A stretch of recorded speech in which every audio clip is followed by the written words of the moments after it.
sabay nakita ko na lahat. Kasi kasama na din ako sa Star Project. Yeah! So yun, hindi ko makakalimutan. Yung mga stadium saan nagpa-perform ang Asap Fan. Amazing. 30th anniversary. I love you so much.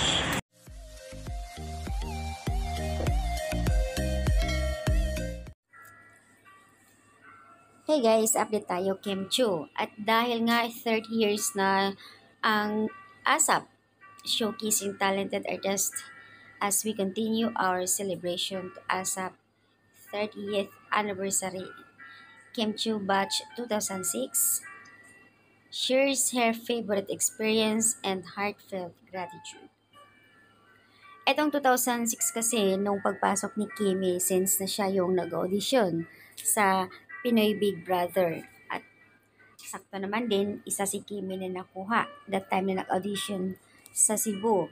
So, dito,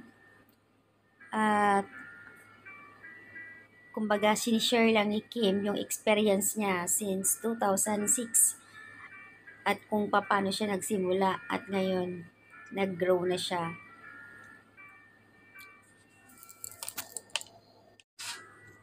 Samantala, abangan ang Kim Pao sa Mall of Asia.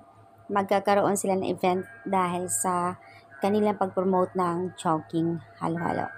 So, ayan guys, ang mga Kim Pao fans arat na sa Mall of Asia ngayong May 17. Ayan, May 17.